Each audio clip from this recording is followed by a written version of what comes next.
Hey,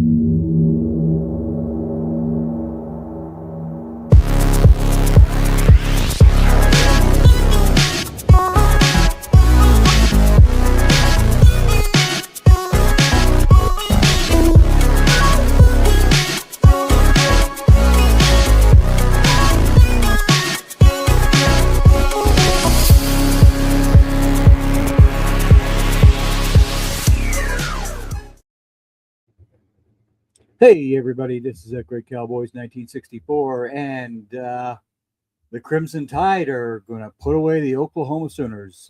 Bill Carroll will be with me in a moment. Got to say, I'm shocked by this score 34-24. I had it 24-17 for Oklahoma. But Bama has played superbly tonight. What can you say? Nick Saban was the only one who was right on the telecast. He called Alabama, or no, sorry, Stratford Steve also won that. Stanford Steve also was correct. So yeah, we got the Alabama Crimson Tide beating the Oklahoma Sooners in Oklahoma. It was a shocker, to say the least, and I give Kalen DeBoer all the credit in the world because he got his guys playing some decent football tonight, especially the defense. I think they sacked Mateer 6 times.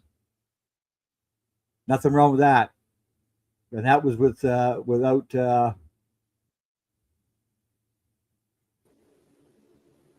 oh, there's Mr. Bill. We'll see what happens when he actually appears. Oh. Oh, yeah. Okay.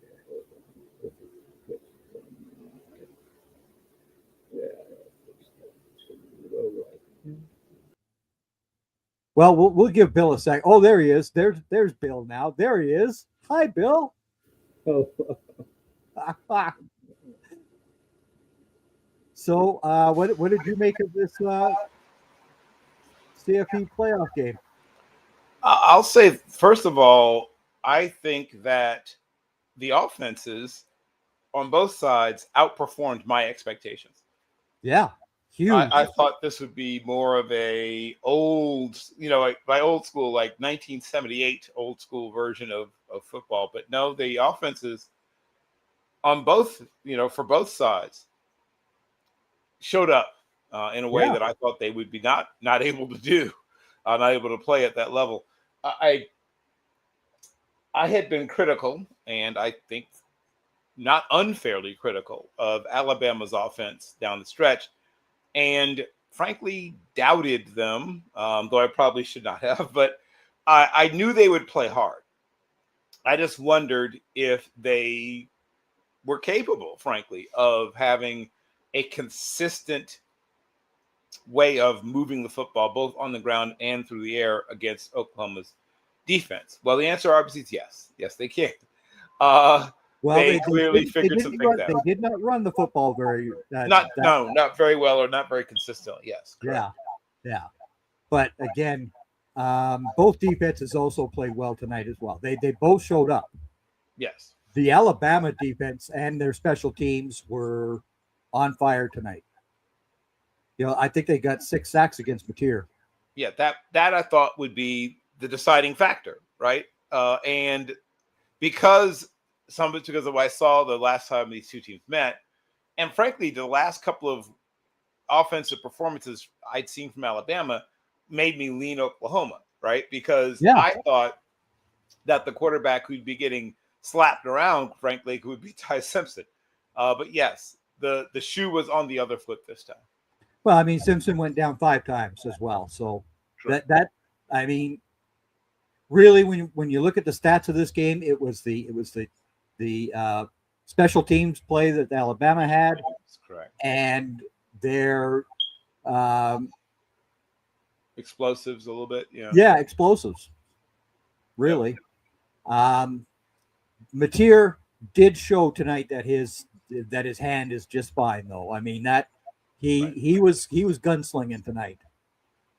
Yeah, and his style of play It's funny. I remember the first time I saw him, even before he transferred, when I wrote up my first scouting notes on him. Literally, the first two things I wrote, I called him Gardner Mayfield, right? Yeah, Because yeah, when I looked at him as a player, his play style, even when he was at Washington State, reminded me of a cross between Gardner Minshew and Baker Mayfield. yeah. And later, of course, at Oklahoma, it was even more obvious and in people's faces, I guess. But he is a player that I think in the right situation in the NFL could even be a starter. Maybe not a top 10 or even top 15 starter, but I think he could be a starter, a lower level starter. But I think he's probably a very high level, you know, bridge quarterback or high level, like a guy who's good enough that if you have to start him, you don't feel too bad about it, but may not be that guy that you want starting for you. Well, the Raiders have the first pick right now, so hey, we know what the Raiders do when it comes to drafting quarterbacks, right? Jamarcus Russell, yeah, okay, but we'll see what happens come draft time, obviously, but Yeah. hey, we have no idea if the Raiders even hold on to that pick at this point because Right. you got the Rams with 2 first-round picks. Yeah. The Cowboys are not going to go quarterback hunting. So they're not going to use their first 2-round picks. But again, the Rams very well could, right? And we don't know what that'll turn out to be. But again, Mateer definitely showed me tonight that his arm talent was always there. Yep. But boy, he was on fire, especially in that first half. He was just on fire, and that's good to see. Yeah. And he can be streaky, even at his best, right? Early in the season when he was, a guy that was talked about a Heisman Trophy candidate early in the season, even then he would get hot. And like a lot of, shooters in basketball, right? He would test that heat. He would see just how far he could push it. And the Oklahoma Sooners just missed another field goal.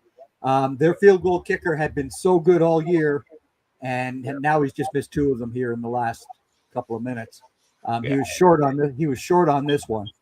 Right, and that's unfortunately, and I'm now speaking out of perfect ignorance. I was a backup holder at one point, but I've never kicked a football, at least not, in a game ever in my life. I've messed around in practice like other people have. It's so much harder than it looks, as I'm sure everybody hopefully understands. It is, however hard you think it is, it's 8 times harder than you think it is. Brandon Aubrey is a very, very rare case of a guy who never kicked a football in his entire life, showed up at the UF, and then holy mother of Lord. It is difficult. It is very difficult. And the punters tonight both had awful nights. Yes. Awful nights. Wow. This would not be the tape you would show to NFL evaluators if you're either one. In fact, you mentioned special teams, and that's gets overlooked sometimes when people talk about breaking these games down. It gets overlooked every game, Bill. Everybody always wants to talk about the quarterback. No. I don't know how many times I've said to Randall this year, special teams matter. It matters. I promise you, in this playoffs weekend, there'll be at least one more game where the deciding factor between the teams will be special teams. At least one more of the games that'll be the case. James Madison special teams come up with 2 big blocks, and look out, and there goes Oregon. That could happen. Well, it's funny because obviously people chuckle about that matchup. And of course, I've seen James Madison play in person multiple times. Now, they were a FCS program most of the time that I've seen them. Yep. Seen them play William & Mary many times. I watched them play my alma mater, Norfolk State, a few times. But even back in the Mickey Andrews, even back in the fairly early days, because they're not that old a program. No, they're not. Not an old program. They've always been wrapped tight, right? They always had a good defense. 30 years ago, 25, 20 years ago, good defense. They've always had the ability to run the football. I don't care who you are. James Madison's going to find a way to run the football on you. I promise you that. Shout out to Vad Lee. Shout out to They All will the run against any defense that is out there. They will run that football, and they will succeed at it. That is one thing that they will get some business done. Those people Yeah. don't understand that about James Madison. They They don't do get not. that. They don't understand that they might not win that game. They might No. not. They might lose that game by 2 touchdowns, but they will not get embarrassed. I promise you. I Nope. promise you. Those Nope. people out there think it's Tomorrow night when we're here after that game ends, I'm telling you, the people better have some respect for James Madison, because that is a school that deserves to be respected, just as Tulane does. Tulane, and everybody said to me, well, why aren't you upset that Notre Dame didn't make the play? I was not upset because game number one, Mike Denbrock blew that game by giving CJ Carr 9 straight pass plays. What are you doing? Right. And the second game, That's Chris Ash blew that game completely defensively. And those were 2 losses. Yep. Okay, Notre Dame's not going to be in the playoffs. And everybody was saying to me, huh? Even if they went on their run, I was right, because they lost both those games by 1 point and by 3 points, right? Yep. That's it. Yep. But yeah, I mean, first of all, thank you for seeing these things very, very clearly and objectively. It wasn't always their fault. Like, that schedule on paper looked like it might have been a slightly better schedule than it ended up being when the real world occurred. So when you have a schedule that, even through no fault of your own, ends up not being that impressive in terms of, when I saw them going to Miami for week 1, I went, uh-oh. And people were saying, where are you going? Uh-oh, because I'm old enough to remember the convicts versus the Catholics. Yeah, well, and you did not want to play Miami in Miami, period. Yeah, well, there was a time when that was especially in the old Orange Bowl, which, was just, don't say the Orange Bowl. I'm a Cowboys fan. I'm so sorry, but you know what I mean? Like, but yeah, I mean, you used to need a tetanus shot. I mean, it was a rough place to play. Oh, it was literally a rough place to play. Like, you could cut yourself sometimes if you put your hand on the wrong place. FedEx Field is the new Orange Bowl, as far as I'm concerned. And thank God the nation's capital is getting a new stadium. They are getting right. Yeah. You're right. And they will be back inside the capital where they belong. Which is right. Yes, that's the way it belongs. I'm just speaking once again I'm a Virginian, so I am a little bit prejudiced. But with my biases established, I am glad. Oh, yes, the atmosphere. Yeah, College Station is nuts. So that's another bucket list if you're a college football person. A night game in College Station is up there with night games in LSU, night games in Clemson. Lane Stadium, Virginia Tech, is one of those. Oh, Virginia Tech. I mean, I don't care what anybody says. It's a bucket list, man. That opening with Metallica's Enter Sandman is just unbelievable. It is the top opening song to go into a game with, period. Any level of football. All of those kids were not even born when Enter Sandman was recorded in 1991. They had, and you see that fan base just jump up and down. I mean, they go insane. That is the best opening, period. The only thing I can compare it to was I spent a little time at Fort Sill, learning a little bit about how to dial in and then do battle damage assessment, but dial in artillery a little bit, like learning how to call it in. Yeah. And how those people, now obviously you've got ear protection in it, but how those people live life, I'll never fully understand, because I felt like my internal organs were getting moved around, Greg. I don't know if people understand when people say a wall of sound. That's what we're talking about. Exactly. It is a wall of sound. Those are bucket list places. I'll throw in Outson, night or day. Outson is insanity, and then I think one of the most underrated, fun, interesting little stadiums in America is in Greenville, where East Carolina plays. East Carolina. They get rowdy and dowdy. Dowdy Ficklin Oh yeah, is a fun little stadium. yeah. The food is surprisingly affordable It's and good. awesome. It's awesome. It really I've is. been to, I've been to East Carolina. Oh, I highly recommend getting rowdy and And- dowdy. Yeah. And of course, I've always said when I went to the Carolinas the first time, and I was just stunned at all the Dallas Cowboys merchandise that was all over the It's state. wild. I agree. What? It's wild how Holy, they're all Cowboys fans. it's all right, wild. Yes. It you is know. wild. But of course, they didn't have the Panthers at that time either, Correct. right? So, Correct. but again, So my generation and even the generation directly after mine, yours and mine, you had a split, right? Washington and Dallas throughout Yep. most of North Carolina and even parts of South Carolina.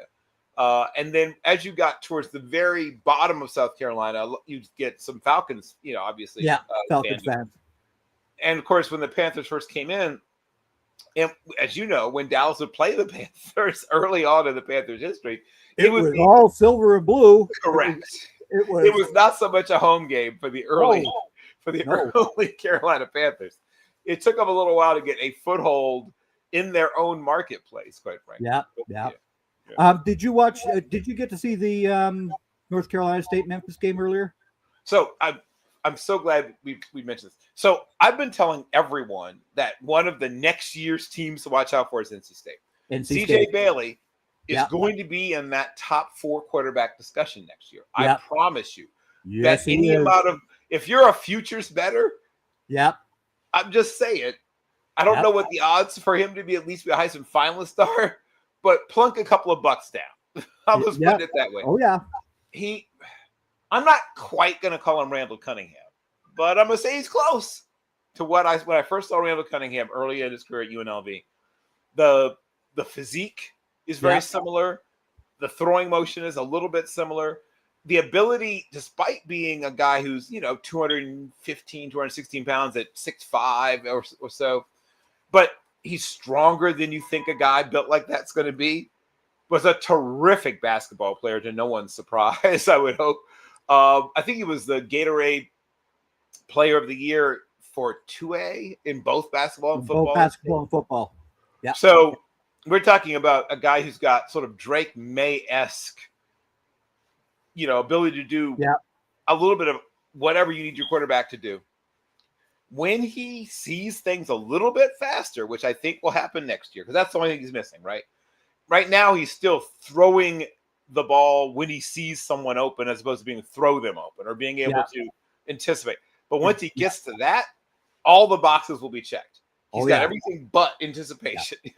Once he gets that, he needs to have a solid O-line in front of him. that would help.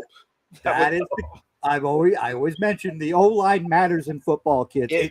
It really helps. It just decided the game we just saw. Right. Yeah. Yeah. I give that Oklahoma O-line a lot of credit though, because they started 3 freshmen. Yes. That is not easy to have 3 freshmen out on your offensive line, and they did pretty well. I mean, they did have some penalty issues and things like that, but boy, those young kids, they put out everything they had tonight.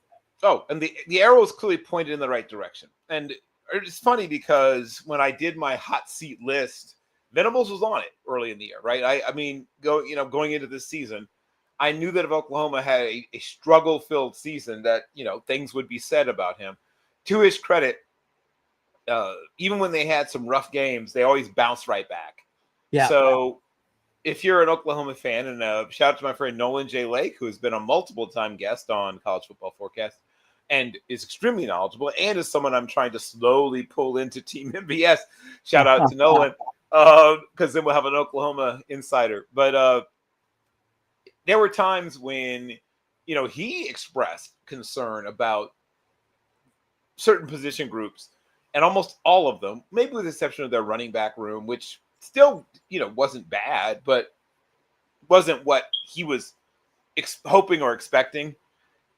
I think that for the most part, Oklahoma improved in almost every part of the team, with the exception maybe of Mateer, who obviously went up and down at times. But But as But a whole, Burks and Charles were excellent receivers tonight. Yep. Which is a surprise because most of the season they were fairly quiet. and Sajani did all You the know, heavy lifting. Yeah. That's right. But again, when these kids do get their opportunities and they show that they can play, that's a positive.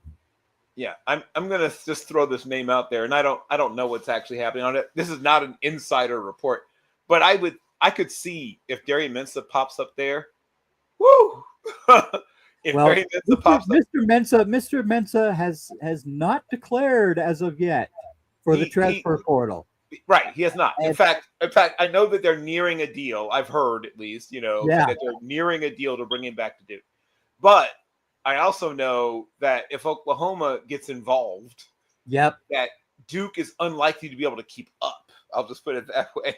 Well, if he stays at Duke, it won't be just because of monetary compensation. I'll put it that way. They're saying $5 million a year is going to be the average NIL for the 10 big names that are already on the list. Right. Hoover and Minchie and all these other guys who have already declared for the transfer portal. They could get up to $5 million a year, right? Yep. We'll see what happens. But again, it was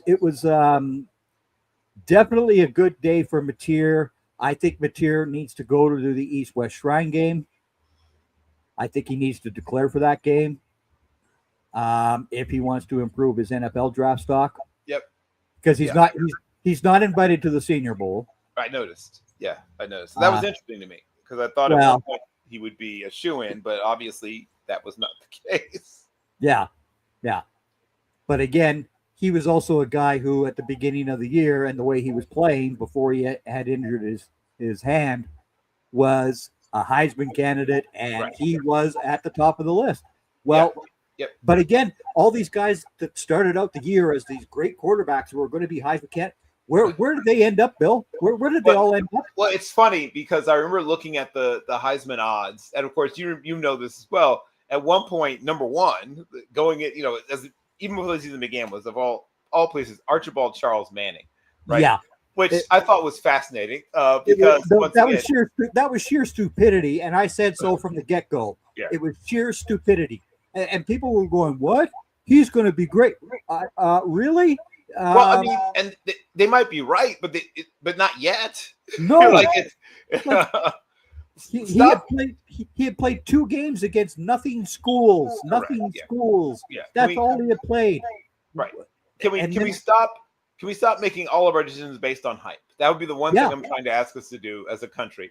And I'm so happy that Lenore Sellers decided to stay in college. I think that's going to help him in the long run.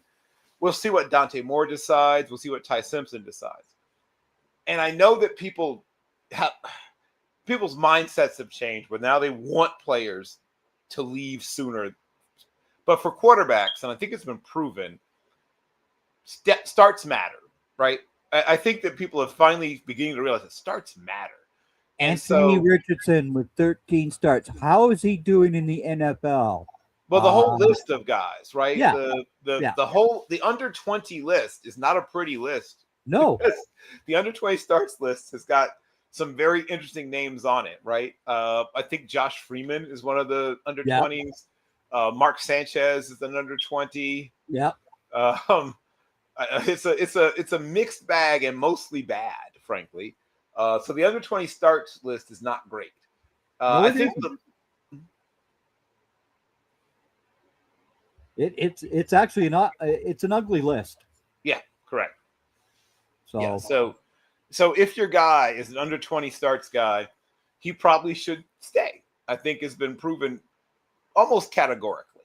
And so when people were pushing guys like Norris Sellers and other guys sort of out the door, I'm not glad he struggled, but I am glad that however things turned out, he and his team sellers realized college is the place he needs to stay for at least one more year.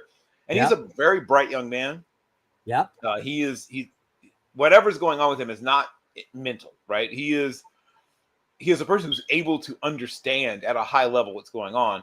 I just think that a combination of some of the things, just once again, we talk about immaturity, not immaturity emotionally, but immaturity in just terms of playing football.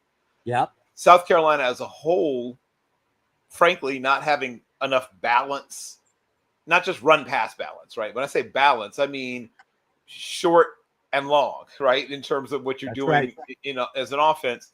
Yeah. If you don't have the ability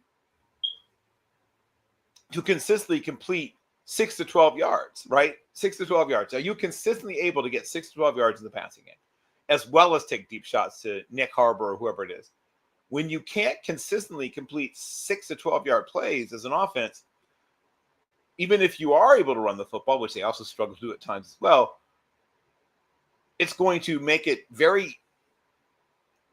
it's hard to, not hard to, but it's not wise generally converting your 401k to just lottery tickets, right? That's right. You want to be able to, you want to be Yep. able to have some slow, steady returns as well. And they struggled as a team with that, with just being able to, to quote Hank Stram, negotiate the ball, matriculate the ball down the field. They weren't always able to matriculate the ball down the field. They were able to get off some deep shots, some wow throws, some of those things that made people fall in love with Lenore Sellers. But what the whole hype train that was attached coming into both he and Manning, and then they transitioned to, of course, we just saw Ty Simpson. That's where all the hype then transferred. Right after that was Yeah. everyone said, "Oh no, Ty Simpson's quarterback won." After a couple of weeks in, And he wasn't for me. Mr. Mendoza was the entire season my yes, number one quarterback. Why? Because I watched the guy at Cal. Cal, right? Wake up, America. They play football on the Pacific side. Yes, It's late at night, but guess what? They still play football.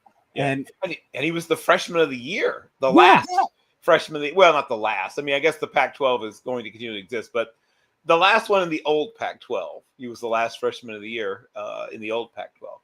And even at Cal, you saw the mental processing speed. I called him athletic, an athletic Cuban Matt Schaub. And I didn't mean that as a diss. I meant that the way he wins is like the way Matt Schaub wins. Matt Schaub was not a guy that blew you away physically, but he had a long NFL career. And I think he was 17 years in the league. And I think he and Phillip Rivers are almost exactly the same age. Now that I think about it. They're very close. Yeah. So Matt Schaub, if you're staying in shape, you might still get a call. But he was a guy that won from the neck up when he won, right? And he could move a tiny bit as well. And obviously Mendoza's a better athlete. But most of what Matt Schaub did was in the pocket. And it was sort of refreshing a bit with all the talk. And I love dual threat quarterbacks. Do not get me wrong. I told you, I'm over the moon for Darian Mensah. And I love Marcel Reese as well. But to see a guy who does it the way that, I'm not comparing him to that Brady. we grew up with, the way that we grew up with, because these guys drop back, right. stay in Jim the Everett, pocket. right. Those guys who would just, get that pre-snap read, have a pretty good idea where they're going with the ball. Then even if something changes after the snap, still know where the ball should go, or more importantly, know where the ball should not go. Right. That's right. With young quarterbacks, the biggest thing is, do they know where not to go with the football? Right. That's the hardest thing for young quarterbacks. I said on Moving the Chains the other last Sunday, Derek May understands how to move up in the pocket. That is the thing that young quarterbacks just don't understand, especially at the NFL level. If you don't understand how to step up in that pocket and take a hit, you are not going to be successful. That's something that these college quarterbacks, because they're all back in the shotgun, all suffer with. Yep. But Mendoza stepped up in the pocket and made his throws. Yep. That is the key to winning in football. It is. That and the ability to make that adjustment on the fly to that post-snap adjustment. If you can do those two things, we're seeing now Caleb Williams is turning the corner a little bit in those two areas, right? Because he's always been good at the pre-snap read. Even in college, he was really good at pre-snap read. But most defenses in college, 80% plus, don't do much, right? No. Between pre and post. No, they don't. Your pre-snap read is probably going to be, literally 80% plus of the time going to be what you're going to see after. So he just picked those guys apart. And the few times you would see some teams that would actually, throw some pretty good disguises, he would occasionally run into trouble. In the NFL, now it's instead of being 80%, it's 20%. It's flipped. That's right. So now Yep. 80% of the time they're changing the picture on you, especially the young quarterback after the snap. And Yep. so when the guys that turn the corner, like Caleb is now, the guys that show you they're going to hang around are able to make that jump. I remember Andy Dalton. That was his big struggle. Even Huge later in his struggle. career, Andy Dalton would sometimes struggle with this. Yeah. But if the picture didn't change on Andy Dalton, he could pick you apart. But when the picture did change on Andy Dalton, he would throw a pick, right? So he would go from picking you apart to throwing a pick. Don't please don't remind me about changing pictures and stuff. I've had to watch Matt Eberflus all year. Oh God, it's horrible. I anyway. understand. I sympathize. I've been writing about the Colts, obviously, recently, last year and this year. I've been writing about the Colts. And Eberflus is one of those guys. Obviously, he was with Chicago. Got a chance to see him up and close in personal a few times as a coach in person. Saw some games here for Chicago, and then his whole career.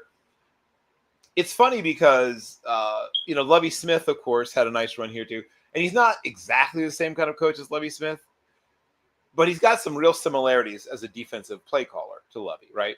Yeah. If you can get pressure without blitzing, like that's kind of the whole shooting match. That's the whole game.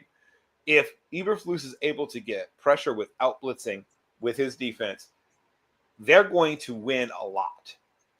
The problem comes when they have to do something other than that. If you're not getting pressure, or you have to start blitzing because something starts to go. The quality of defense goes down in proportion to the number of people. He was shown earlier this year that when you put 5 guys on your line and you run at a quarterback, it works. Oh my goodness! But then he stops doing that and goes right back to his cover two. Oh Lord, no! It is just horrifying. He is so committed to being a cover 2 guy that he has no concept of how to switch things up. There was a game earlier this year. I'm trying to remember what receiver it was that I said needed to be press manned, and he was press manned by the Kansas City Chiefs the very next week, and he did nothing. I think he had 167 yards against the Cowboys though, because Eberflus doesn't understand what press man coverage is all about. He doesn't get it. So I don't think he trusts it. Yeah, I think that's how I would say it. No, well, he doesn't use it. He doesn't use it. Right. Well, guys go with what they trust, right? If you want to know what a coach, people talk about what a coach likes. What a coach likes can change. What a coach trusts tends not to change, right? Bingo. There's very few coaches that will change what they trust. They may change what they like. We saw Alabama. We saw Coach Saban change what he likes on offense. That's right. But he never stopped trusting the run game. He never stopped trusting throwing to the tight end. He never stopped trusting certain concepts, even in the pass game, like we call POD, post over dig. You knew at some point on play action, on second and short, at some point in every game, especially at some important point in the game, especially when they could sucker you into blitzing them, right? They would sometimes invite you to blitz a little bit, and boom, now you get post over dig, right? You get that single high, and then you try to force that safety, who's the one high safety, to cheat down and try to take away that dig and then post over it, right? Yep. and it worked. It worked. That's why you do it. You do it because it is one of the simplest passing concepts. Literally, you can teach it to 9-year-olds. I know that. Oh, absolutely. I've taught it to 9-year-olds. Absolutely. 9-year-olds. That's the other thing that's changed in the world, Greg. 9-year-olds are throwing the ball nowadays, right? In youth football. When I was playing youth football, we didn't throw the ball at all. I think I was 12 the first time a ball was thrown in a game that I was in. Yeah, it'd be about 12 or 13 before I saw many passes, and of course that's even up here on the big field. We weren't throwing the football very much up here either. It was run. Right. But exactly. Again, everything's changed now. Everything's changed. So the earlier game tomorrow, Miami goes to Texas A&M and Kyle Field, which is loud, blah, blah, blah. Yeah. Same sort of stuff I heard when Notre Dame went there last year. Oh, I think they beat them in Kyle Field, but okay. Yeah. And again, Texas A&M, I'm sorry, under Jimbo Fisher, they had so many clowns who were 4 and 5-star guys who just never did their work in the gym or on the practice field, whatever. How many guys that we saw come into the NFL from Texas A&M struggled? Yeah, a lot Bottom of them. line, right? A lot of them. And I don't see that happening under Mr. Elko, well, however. well, Coach Elko is a slightly different coach Yeah, in terms yeah. of his approach to. First of all, you mentioned the weight room. Though any was coached with or played for Mike Elko will back me up with this. He's not the strength and conditioning coach, but you wouldn't know it sometimes. He doesn't just sit in the office. He's in there on lift days. He's in there on lift days, and that's the difference, right? He's in there on lift days. Sometimes he's in there getting after it on lift days. That is a dramatic. No offense, but you didn't see Coach Fisher in there cranking any reps out on the squat rack. That wasn't something that Jimbo did. No. So there is a difference, not just in coaching style, but like coaching presence. He gives you a presence throughout. He's not just there in the practice field. He's not just there in meetings. He shows up for lift days. He shows up for things that are quote unquote optional, right? He gets himself involved in, and I think Texas A&M has a much better group of defenders than they've have ever had. That's the two big differences. I think conditioning and defense are the two big differences between these teams and the Fisher teams. Yeah. That were just a game preserve, basically a 4 and 5-star recruits that would underperform. And you would see guys like, Leal and Stewart. I mean, a long list of guys that came in, and they would never quite develop. Right? No. They would never quite become what they were supposed to be. Devin Shane obviously had a pretty nice little career, but for the most part, a long list of quarterbacks that were supposed to be good, Wegman and a long list of others never quite became what they were supposed to be under, the quarterback guru that was Jimbo Fisher. Yep.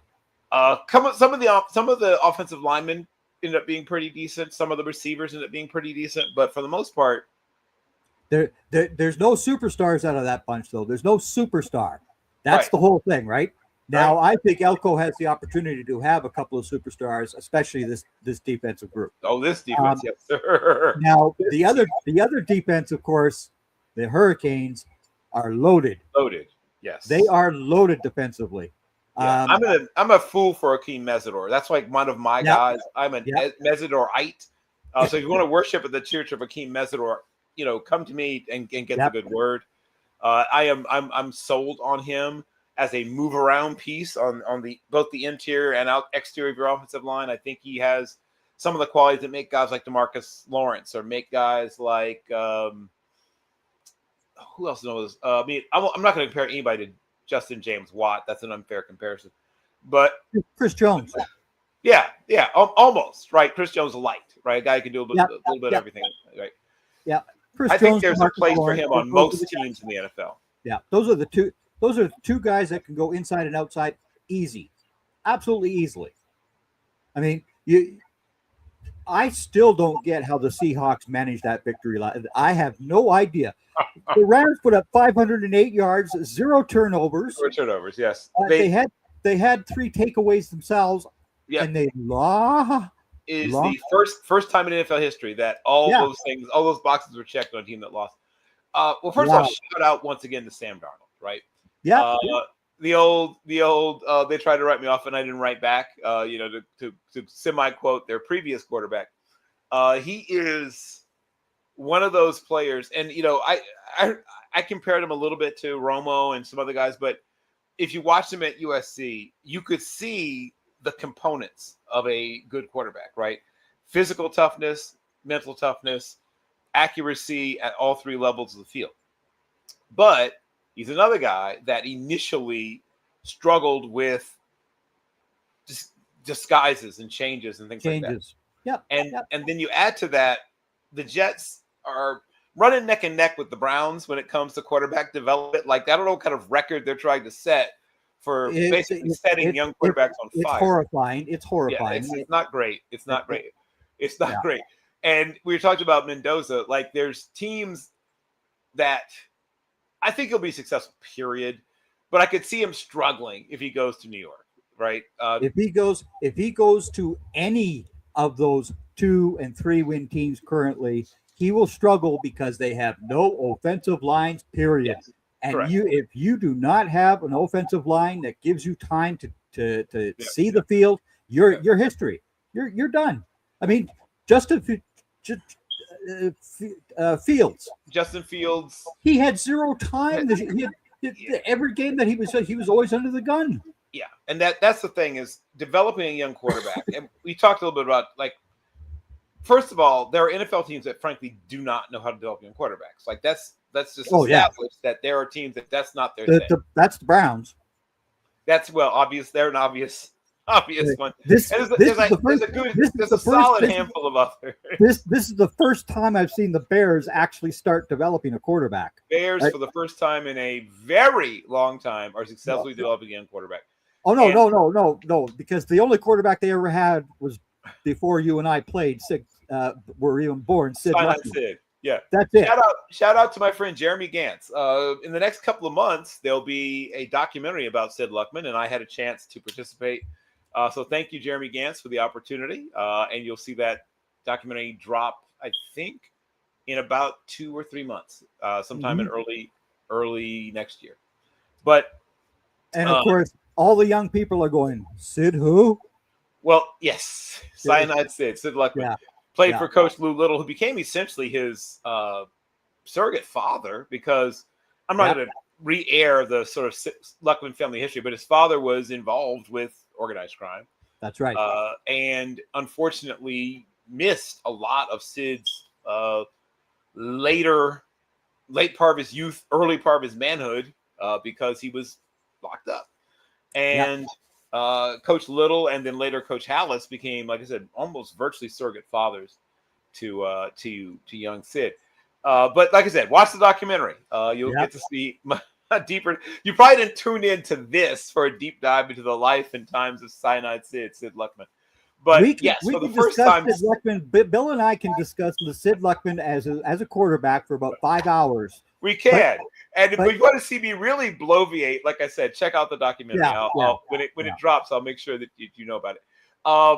But getting back to quarterbacks who play in 2 platoon football is probably what people want to hear us discuss, as opposed to single platoon football. The thing that I think that decides if a quarterback gets developed successfully, as you said, one is, are they treated like a human pinata, right? Can you avoid the David Carr treatment? Because at one point, unfortunately, we saw that Caleb was almost on that trajectory, right? He was getting smacked around, something awful. And through his own efforts, processing speed has improved. And then also the Ben Johnson offense it gives you so many more options, places to go with the football, and protects him better. You're seeing him begin to develop. The key to that offense is the running game. It's not throwing the football, kids.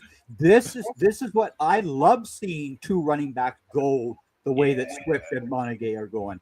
Monangai Monangai has been phenomenal. They've basically created the Mac Biner dynamic that we used to see with the Browns, right? Where but again, it repeats what Ben Johnson had in Detroit with Gibbs and Montgomery. Correct. It's the same situation. Even though the 2 backs in Chicago are bigger backs, it doesn't matter.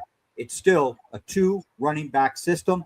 They both have their own design plays. That's when everyone was saying Caleb Williams would be the first 4,000-yard quarterback, I don't care.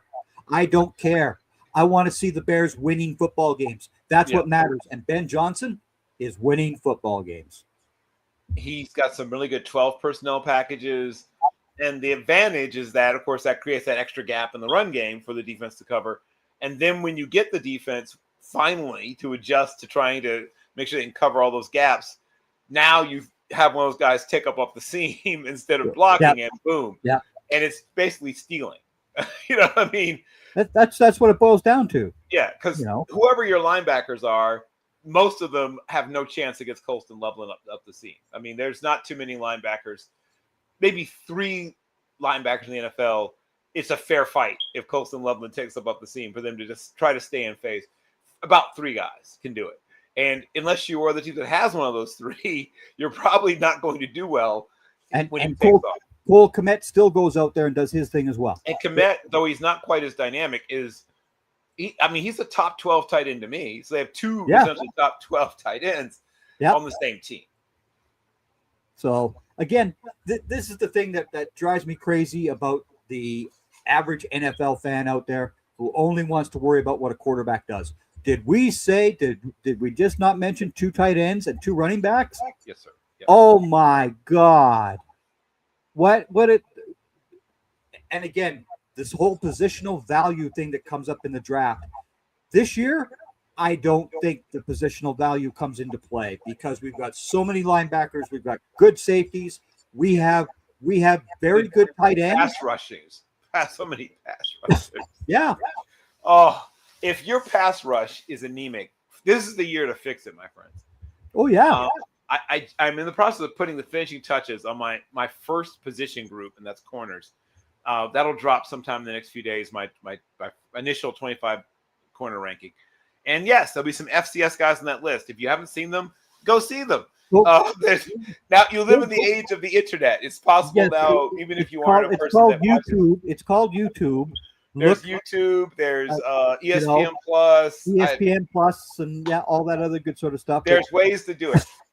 There's at least 3 FCS corners that I would draft in the first 150 picks this year.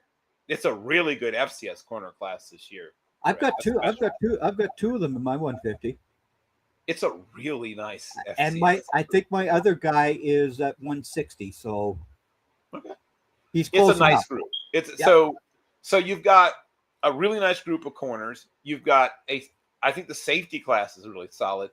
Oh, Bill, you and I are in love this year. We really are. I love safeties. That is my favorite position to evaluate. And this is a year Bill's going to get excited about because it's a really, really nice group of safeties available. We saw some good safety play in this game even. But again, we got free safeties coming back. Free safeties. It's not just going to be these 2 guys. No, there's going to be a box safety and a free safety, the way football should be played. Sure. And then now you have more and more teams running big nickel. We've got 3 safeties in the field at the same time. Yeah. In there playing at 4-2-5 or 3-3-5 stack. And that guy is that third safety is a guy who shows he can play in the slot. And that adds, speaking about positional value, I think the world is finally catching up to the importance of that slot defender. And we see what Kyle Hamilton's become with the with the Ravens, right? We're seeing now the next group of what Sanders still with the Commanders and a few other guys who are sort of similar. Antoine Winfield Jr. Well, Brian Branch with the Lions as well. Brian Branch. That guy who can play at all 3 levels of the defense. He can walk all the way up to the line of scrimmage. He can play in the middle of the field. He can play deep middle. He can cover tight ends. He can cover running backs.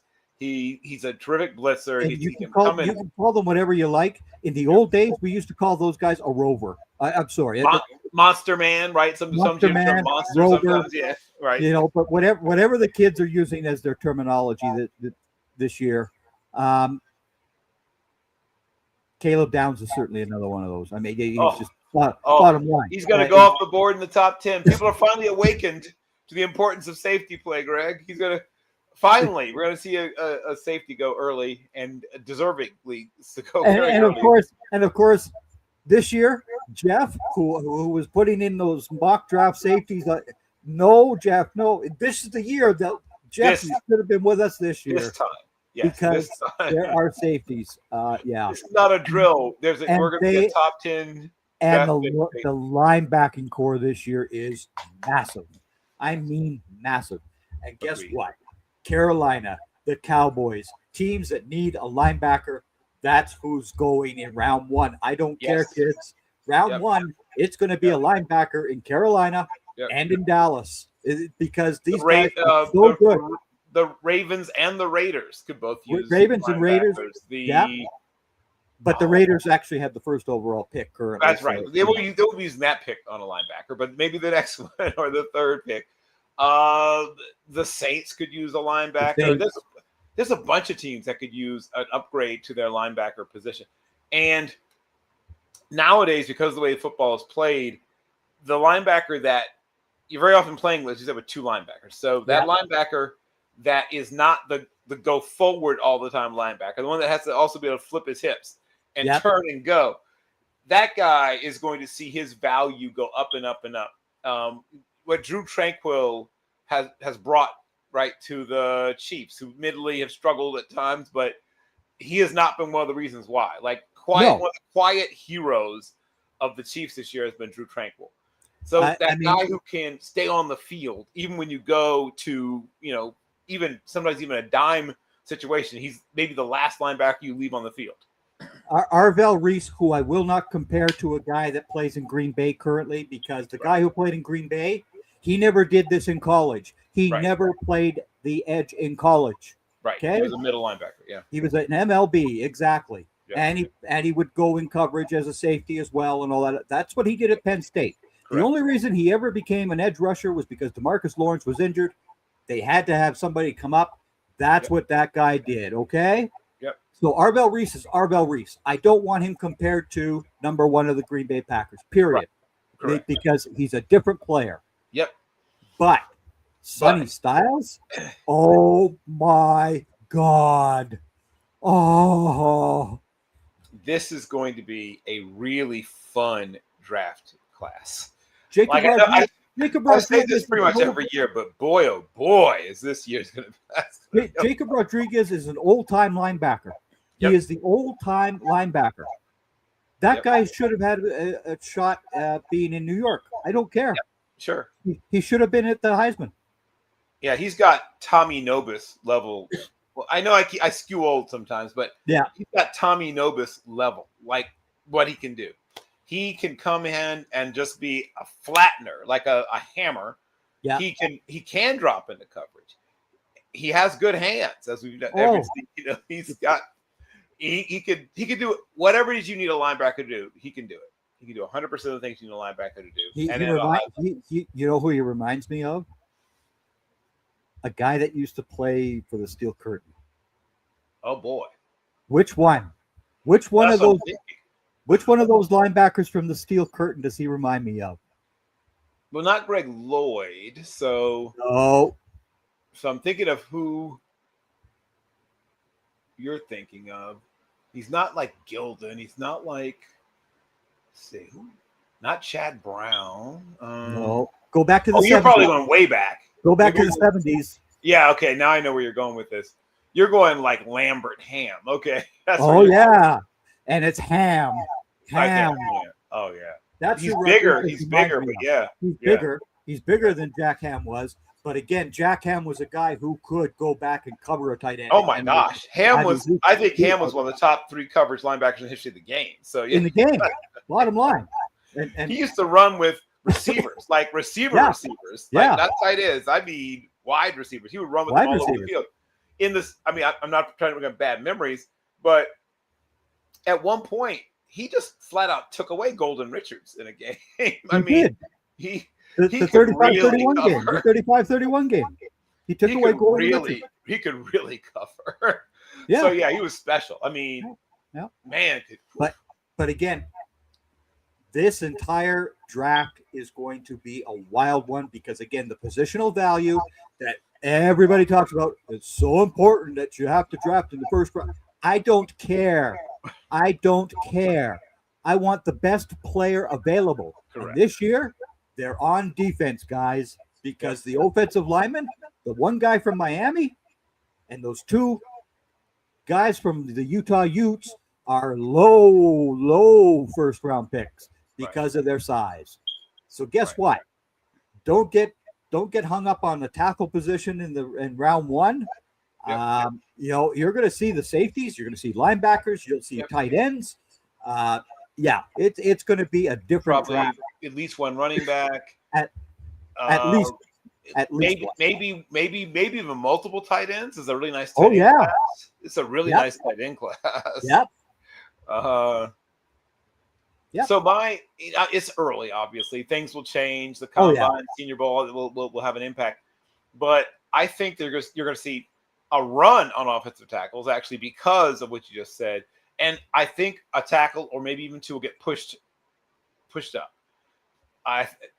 It probably shouldn't happen, but I think it will. I think people will take tackles earlier than they should because of this, how sort of bit of they're a little sparse. But other than the tackle class, and maybe if you're looking for a certain kind of quarterback, right? Like the guy with a cannon, the huge armed quarterback. If that's the guy you're looking for, you'll be disappointed a little bit in this class. Yep. And yeah, if you're looking for, I mean, Orlando Pace is not in this tackle No. If that's what you're looking for, if you're looking for that guy, that first battle Hall of Fame. Now, Mr. Proctor, the 365-pound left tackle for Alabama, yes, he could be a first-round tackle, but again, does he really qualify as a first-round tackle? No. He's a second rounder. Doesn't mean he won't go in the top 15 picks. That's right. Because of the desperation. Yeah, exactly. Right. Yeah. Now the Rose Bowl is going to be an interesting game because Indiana hosts the Rose Bowl. Rose Bowl. I don't recall that ever happening in my lifetime, but again, I think the last time it happened was 49. Yeah, it was a while back. It was before we were born, Bill. It was a little while back. So yes, shout out to Indiana once again. And I've been a big Kirk Cignani fan since his days in the PSAC, and I am so thrilled. I thought that he might not get past James Madison. I was thrilled when he came to James Madison, and I thought, he's been around so long, and it took him a while even to get to that level, and he was flat out killing it at James Madison. So I'm glad he did get a chance to keep moving up. But this is a guy that has won at every level of football for a very long time. And as I predicted, they stopped all the 4- and 5-star guys for Ohio State. Correct. I said this could be very possible, and people were going, huh? No. That Ohio State defense has too many good guys on it. Guess what? Indiana doesn't care. Those 3-star kids that they got, they don't care because they are so well coached. They are so well coached. Yep. Their coordinator, their head coach, all have that same message, the same message over and over and over. Indiana is the real deal, and Alabama is in big, big trouble. You're going to get a beating at the Rose Bowl, Alabama. The people still haven't. I think it's the name Indiana that still throws people off. It's the name. They still are thinking of all the Indiana teams they've ever seen in their lives prior to these last couple. And even last year's team had some weaknesses that this year's team does not. And we just talked about a bunch of do-everything linebackers. I'm going to throw the name Aiden Fisher into that list also. Bingo. Do I want him in Pittsburgh? Desperately, yes. I desperately want him in Pittsburgh. So desperately. First of all, he feels like a Steeler, right? He does. He is the one linebacker that I've already kind of penciled in as a Steeler. So you're correct. Everything about him feels like a Steeler. That's part of it, right? And I'm right a lot about some of those guys. But he's one of those guys that he really. First of all, we talk about the passing game, but he knows his first job is still stopping the run. He's fantastic at it. Yeah, his run fit, he's right like 96% of the time. Like I don't know whose grading system people are using or whatever. My grading system says he's almost never wrong on his run fits. He's almost never wrong, Greg. He's almost never wrong. His run fits are dynamic. Please don't talk about run fits. I've got Kenneth Murray. I'm sorry. I know. I'm so sorry, Greg. Well, you can fix that. This is the draft to fix that. This is the draft to fix this. I mean, it is. Unless Jeremiah Love falls down to the Cowboys at 14, Sonny Styles will be there at 14. And bingo, hello, there he is. Thank you. And then the Cowboys can worry about an edge guy later on, and or a corner. Super deep. Those are super deep groups. Depending on what kind of corner I need, I might take one early because if you need a 6'2" corner, those guys are going to go off the board fast. But if you don't care about a guy being 6'2", there's lots of good corners. There's tons of very good corners this year. Like, a lot of people get hung up on height and length, and I understand. I mean, it gives you certain opportunities if you're longer as a corner. But if you're willing to take a guy who's 5'11", there's going to be a bunch of really good corners available. There are very good corners. Very deep class. Yeah. But back to what we were saying a little bit about Aiden Fisher and that the group of traditional linebackers, the whatever old school, classic linebackers, the linebackers that you and I grew up watching. This is a really good group, not just of the quasi linebacker, pass rusher types, hybrid types. Yeah. Not just the guys who are like overinflated safeties, right? But guys who are true linebackers. It's the best class we've seen in a while, I think. Oh yeah, yeah. And Sonny Styles was a former safety as well. So yeah, he was. Yeah. Now how he played. I mean, wow. When you think about his frame, how he stayed a safety as long as that tells you something. That guy can stay a safety as long as he was with that frame. He was at 225 playing safety. He's now 240. He's now 240. Right. So okay, yeah. I mean, even if I dropped him down to 230 and used him in both positions in the NFL level, you've just doubled your quality on defense right there. Correct. My comparison for him was Jamie Collins when Jamie was coming out of Southern Miss. Ability to still see that safety movement, safety skills. Yeah. Even when he gets, I mean, I think by the end of his career, Jamie was playing about 242. But but even then, even later in his career, his movement never wavered. He could still flip his hips, turn and go and run with, some slot receivers, pretty much any tight end you could name. Shout out to Jamie Collins, one of my guys who had a really nice NFL career. And when I first started sort of, in the early days of draft Twitter, like, bothering people about him, people were like, who? It's like, you'll see. Yeah. But yeah, Styles there'll be no need for who for him. Everybody knows about him. Oh. But a lot of the same things I saw in Jamie Collins, I see in him. Oh, absolutely. Absolutely. Tulane, Ole Miss tomorrow. This is not going to be the same matchup that we saw in September. Correct. Because this Tulane defense is playing much, much better now. They are much better. And I think Ole Miss is probably a little more, I don't want to say beaten up. That's probably too strong a word, but I don't think they're quite as locked in as a team. We'll find out, right? This will be a lot. We'll find out a lot about that team's mentality. A lot has changed. Since then. Yeah. They still have a lot of talent on both sides of the football. That is a team. Trinidad Chambliss is a very good quarterback who is now applying to come back for his 6th year too. He's applying to come back for his 6th year. So, yeah, and I've been a big fan of his since the Ferris State days. I root for him. I think there's a place for him in the NFL when he finally does decide to hit into the draft. If it's not this year, then next year. I think that people still sleep on him a little bit, which is quizzical. I'm not. Is he a first round or even a second round quarterback? No. But if you're one of those teams that's not taking a quarterback early, and you're looking for a guy who could be a high level backup, PJ Walker, maybe a better version of a guy like Philip J. Walker. There was a guy that the Cowboys did this in 2016 with. I think his name is Prescott. 4th round pick. Yeah. All right. He can develop. Yeah. He could develop. Yep.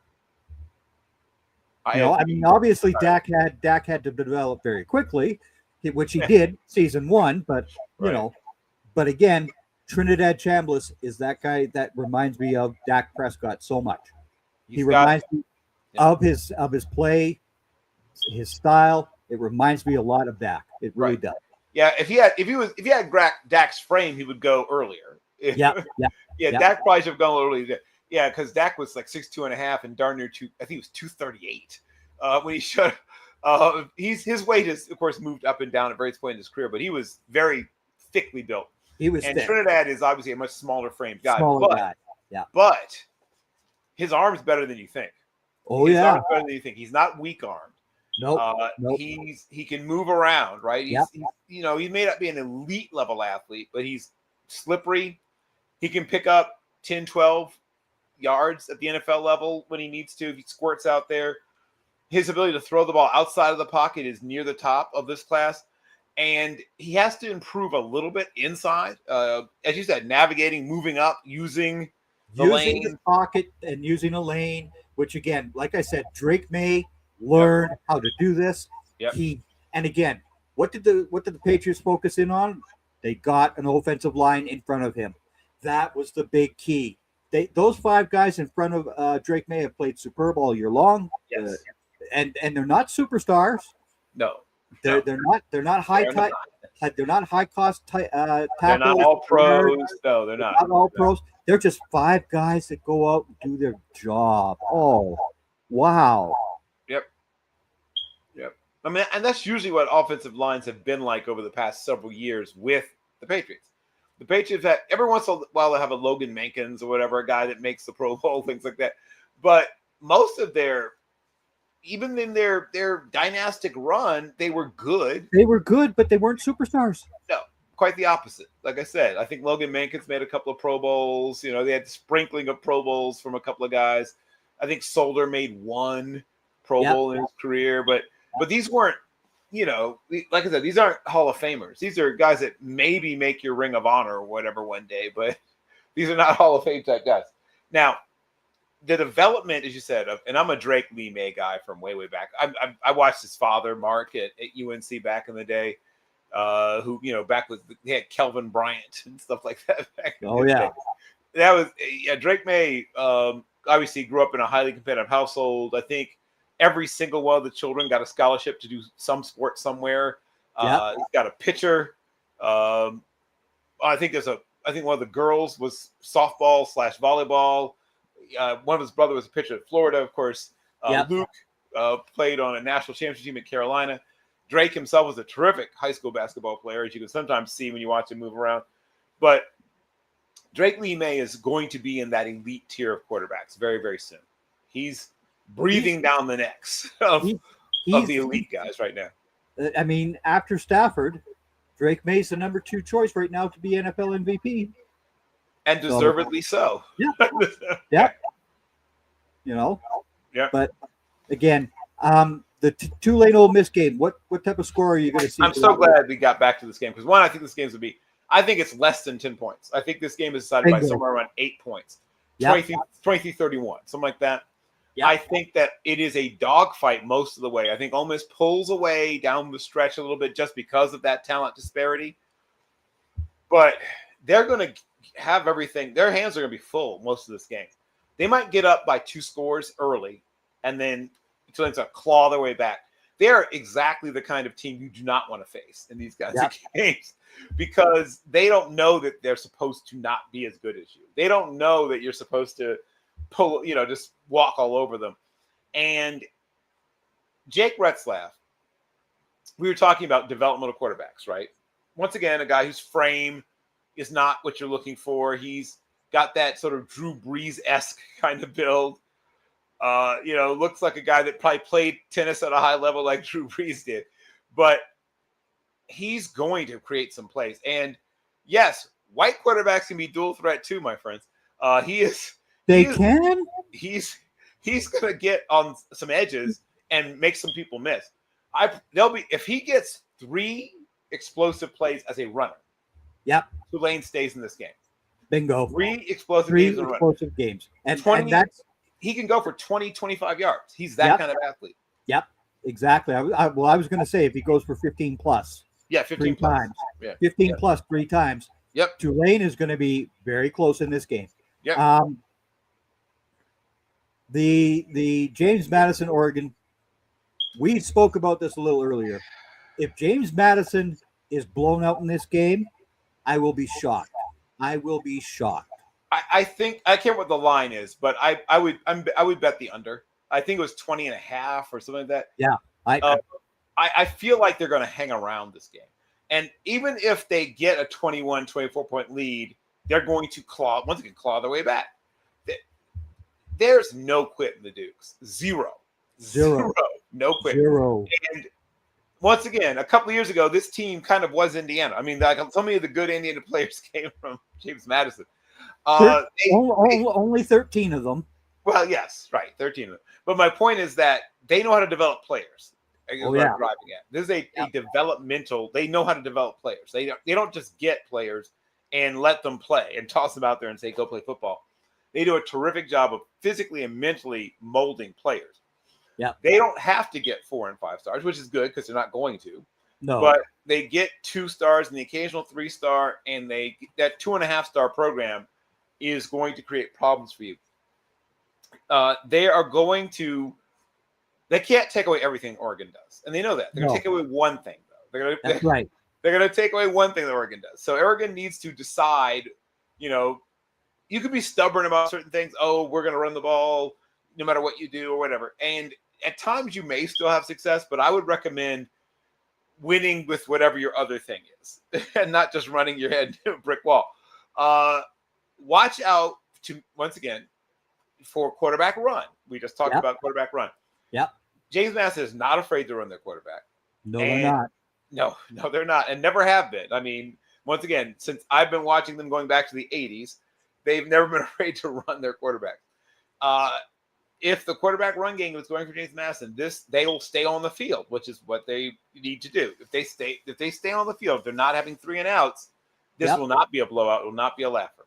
This will be we have to play for at least 3.5 quarters kind of game for Oregon. They may, like I said, eventually pull away, but it won't be a laugher. That I would pretty much bet everything I have that this will not be an embarrassment. Yeah. The one game I think could end up being embarrassing is the Texas A&M Miami game. Because Beck can either be very good or very bad. Yep. And if that Texas A&M defense is on par and he's very bad, Miami gets blown out of Kyle Field. Yeah, Gone. that could be a 3-touchdown game. Yeah, that could be. So here's what I'm going to say. We just talked about quarterbacks and the picture that changes before and pre and post snap.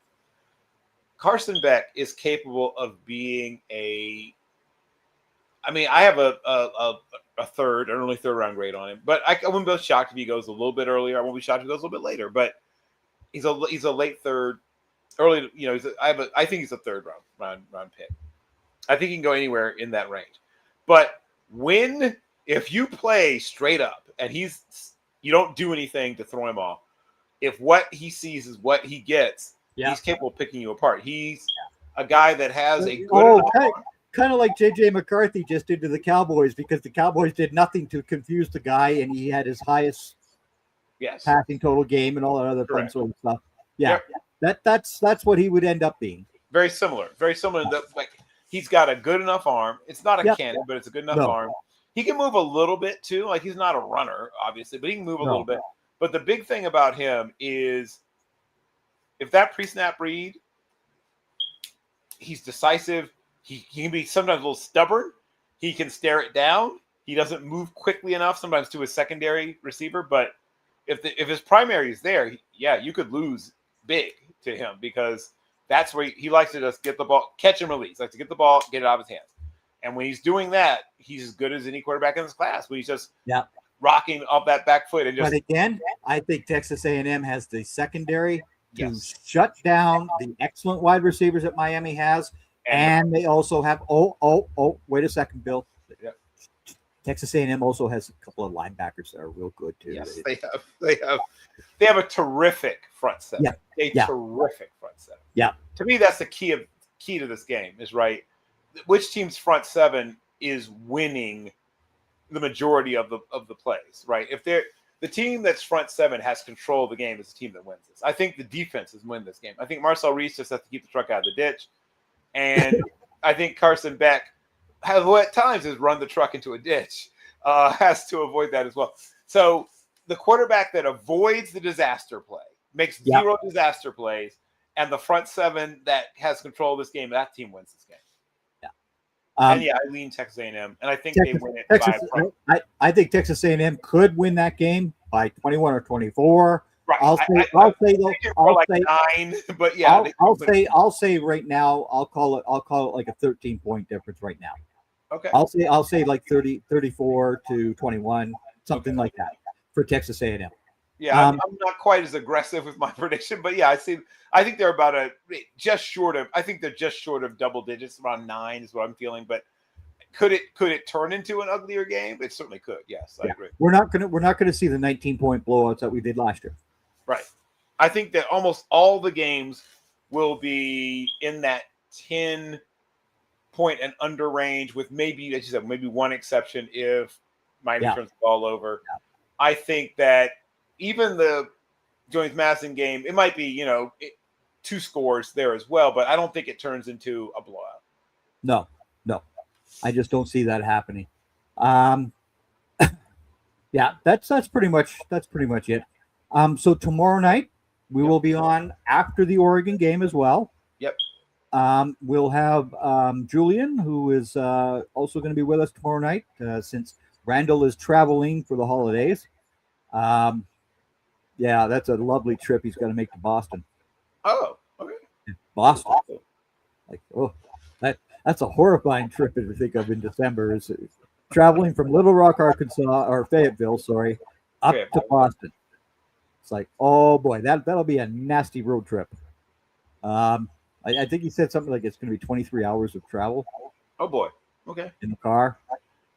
Like, ouch. Yeah, that's too long. I've driven from Chicago to Mobile, and I think that's 40 something minutes. So it can be done in one day. I could testify to that. In fact, I would have done it slightly faster, except that my shout out to Matilda, my Range Rover. She is 21 years of age. She can legally drink. She had a little fuel pump issue in Tennessee, so that slowed me down a little bit. But without that, I would have done it in even faster. But So I can shout out to Randall, who's driving from Fayetteville to Boston. I don't know what route he's taking though. I wonder. I don't know what his route is either. All I know is going up to Boston. That city is so laid out so badly that it just. I was about to say cart paths. So yeah. It literally were old cart paths. They just made into. But I haven't been there. I haven't been there since the new tunnel and all that. After stuff. the big dig, yeah. Right? I was there right as the big dig first started, and I was thinking about going back to school for some reason, and I was looking at writing programs, and so I was able to book more than one, what do you call it, interview or whatever. Both one at Emerson, who has a very fine creative writing program, and Tufts, right? Yeah. And so, and the other thing is getting directions from Bostonians. Well, that used to be called. Right? Yeah, it's like, huh? So you always get a little bit of a history lesson when you get directions from Boston. Shout out to Bostonians. They are very proud of their city's history, and as well they should be. But when you're in a hurry, the Boston Bruins was my dad's hockey team, right? So that's who my dad loved, because Johnny Busick was the captain of the Bruins and all that jazz. And my his younger brother was my dad's best friend growing up. So he was a Boston Bruins fan. So but the Celtics, I'm sorry, I've always been a Lakers guy, so it's goodbye Celtics, and of course the Red Sox and the Yankees. I don't like either one of them. So right. Well, yeah. So I guess you've got the Blue Jays. I guess, but I've always been a St. Louis Cardinals fan. Oh, that's right. St. Louis Cardinals. That's right. Yeah. Speaking of Arkansas, at one point their top, what do you call it? Farm teams were in Louisville, Arkansas, and Memphis, Tennessee. I think Memphis, Little Rock, and Louisville were always St. Louis Cardinals towns. Yep. Yeah. I used to watch the Arkansas Travelers all the time. Yep, the Travelers. Beautiful stadium. Yeah. Beautiful stadium, and it's just a gorgeous stadium in Little Rock. Yeah. Yep. Yeah. The last thing I want to say, since we did mention special teams a little bit, somebody in one of these games coming up next week is going to have a field flipper, maybe even a score, but a field flipper return that's going to set up an easier score that's going to change the direction of one of these games. And we mentioned the name of KC Concepcion briefly earlier. Yep. That guy. Once again, what would NC State be like if they still had KC Concepcion? But they're doing fine. It's that even without him. But boy, oh boy, if he was still there. Whew. But Concepcion. Miami has good return guys as well, though. So again, that game tomorrow is going to be a very interesting way to start off the day. That'll be a very, very tough game. 100% correct. I could not agree more. I still think Texas A&M will beat up the Hurricanes because Miami only traveled twice out of the state of Florida. Right. The one game they played was at SMU, which is not all that far away from College Station. SMU put the beating on them. They did. Yeah.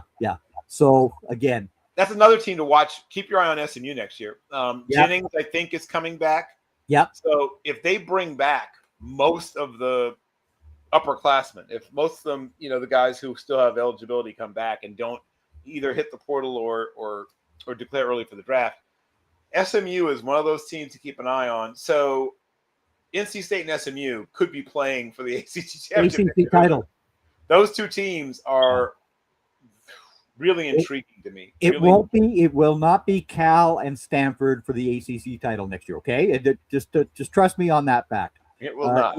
Even though they both are ACC teams, but yeah.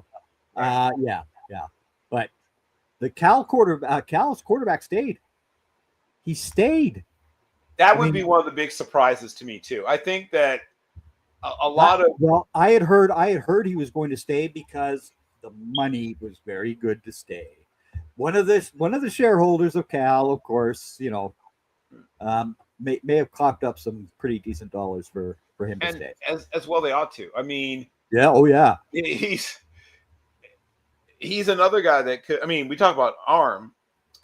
If we'll see what happens with guys like Jamie Alba and things like that, but like the arm strength thing that it maybe isn't overwhelming in this particular class could be quite special in terms of next year's class of quarterbacks. Yeah, the 2027 draft class is going to have a much better group of quarterbacks than the 2026 does. Right. There's some arms. There's some very, very big arms. Right. If Sellers works out his problems, that's a guy with a big arm. Yeah. Mayava, like I said, at USC, that guy's got a really strong arm. I remember I was a big Douglas Brumfeld guy at UNLV, and then he got hurt, and I was like, oh. And then this kid trots on this redshirt freshman, trots onto the field and blows my mind with some of the throws he's making. It's like, oh, okay. Yep. Okay. UNO is going to be okay at quarterback. I guess I can stop worrying. And then, of course, he transfers at the end of that year to USC. But that guy can make all of the throws. He can make Kai Lemon and guys like that certainly help. But he can Jacoby Lane's pretty good, too. But he can make all the – there's times when he took advantage of the fact that he had those kinds of guys, but he's making some throws. He's putting it in tight windows. He's making those drop in the bucket throws on – fades. He's gunning bang eights into guys. Like he's got all the shots in his bag. Like he's got all of them, man. That guy's got every club. He can make the next Thanksgiving Day weekend when the Fighting Irish come out to USC for the final time. It could very well be the last time because they don't have a deal in place, which is it's beyond me why USC is saying that they only want the early season game against Notre Dame now, and that's it. That's all. What are you doing? That is stupidity. I mean, we're not asking you to come to South Bend, Indiana at the end of November. It's off the deep end as far as what USC for. There's a lot of reasons that I would like to see that game continue beyond just tradition. First of all, it's our number one rival. Correct. And Notre Dame, USC is going to be good again. It is good. It's going to, I think, continue to. I think their days of being sort of a 7-5, 8-4 program are gone. I think they're going to continue to be a 10, maybe an 11 type win program in the Big Ten. I think they've rounded the corner. They figured it out in terms of how to build and recruit for playing in the Big Ten. And shout out to the recruiting.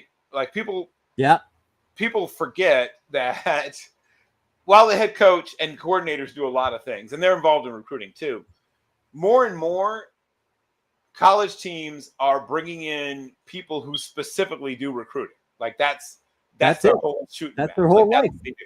It is the job. And many of these teams have a full-on general manager. Yeah. And that person manages the NIL money. That person manages the board, right? Of both high school, junior college, and of course, guys who are in college, without tampering, of course, manages the board of who might be available at what position. Whoever that guy was at Texas A&M, you did a very good job this year. Oh my God. Indiana as well.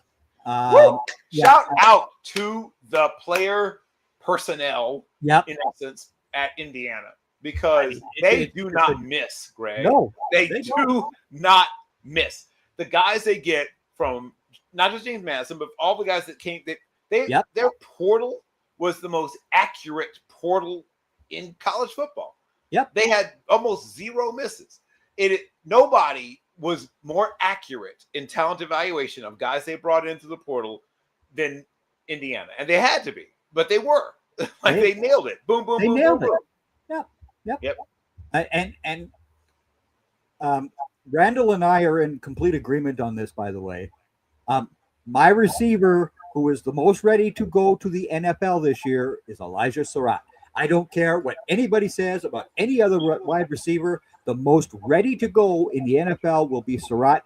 Just as I said last year, Egbuka was. Yeah, I like Surratt a lot. I don't have him quite as high as you. I'm a Mackay guy. I'm a Mackay guy. No. I'm saying he's the most NFL ready to go. No, I 100% agree.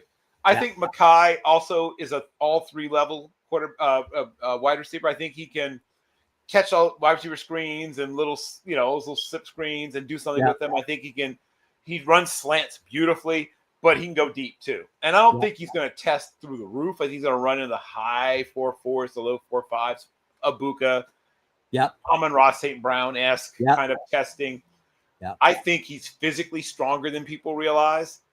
And people underestimate how important strength is at the wide receiver position. Abuka was another guy that people underestimated his physical strength, right? He breaks tackles. That's part of why he is who he is. But what was I saying all last year? He is the most ready to play in the NFL. I don't care. He is the most ready to go wide receiver. More than Matthew Golden was. More than Tedero McMillan was. Worthy more than any of those guys. All of them. All of them last year. Yeah. And I would agree there. Abuka was very, very polished. I think, like I said, I think Mackay's very, very polished. I agree with Surratt. Only thing I would say is that Surratt's route running is good, but not exceptional. I think Lemon's not a little. I think he's a smaller bodied guy, so it's not fair to compare, but he gets in on his breaks. Yeah. So fluidly. Fluidly. Yeah. He's gonna turn dudes around. He's gonna turn dudes around. The way that Surratt doesn't have to, because he can just body up in a way that a bigger receiver can. Yeah. But there's a place for him in the NFL. He's gonna. Oh yeah. He's what I call a possession plus guy, right? Oh yeah. He's not just possession. He's possession plus. He gives you stuff after the catch that a pure possession receiver doesn't do. Young Adam Thielen was a possession plus receiver, right? That's right.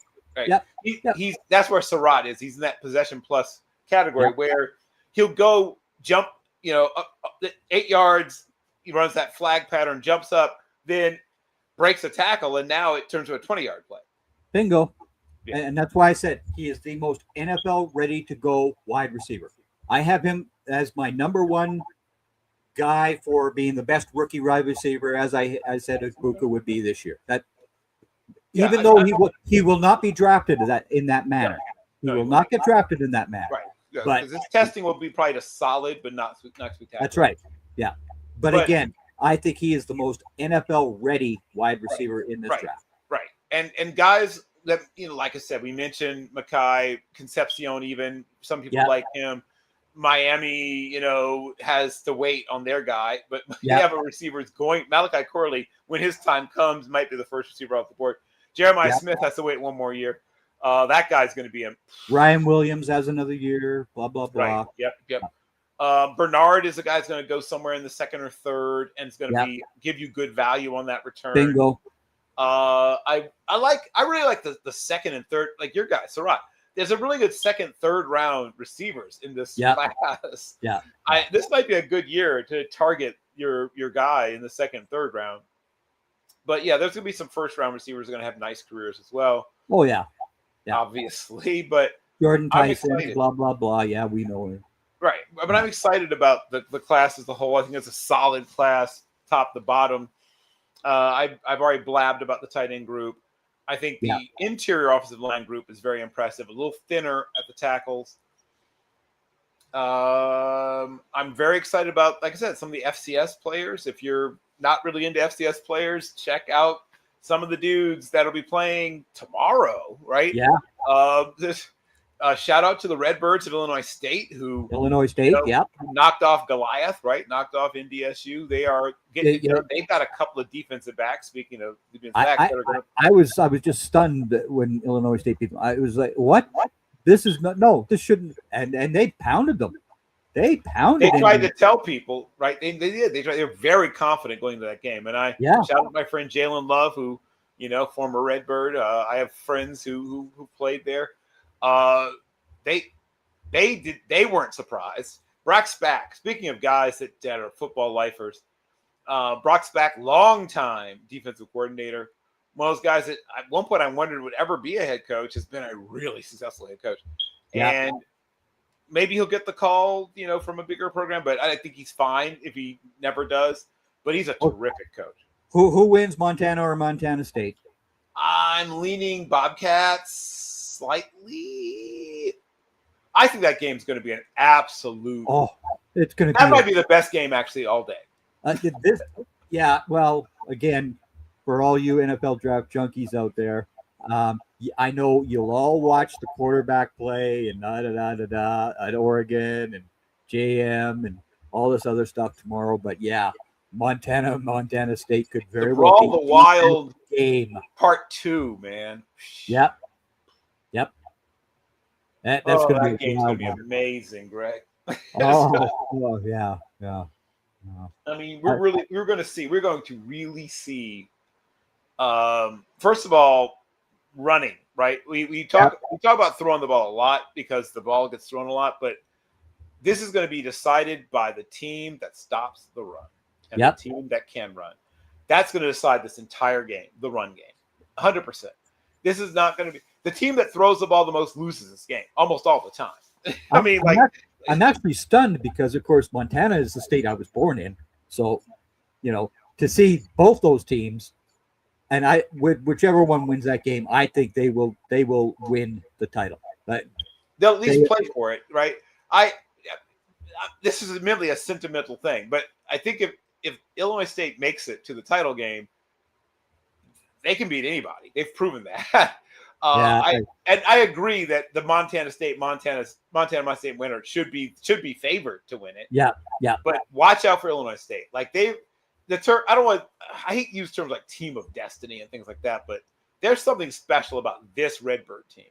They really after last week, after knocking off that number 1 seed, do they have enough to keep going in the same direction? That's my only question, right?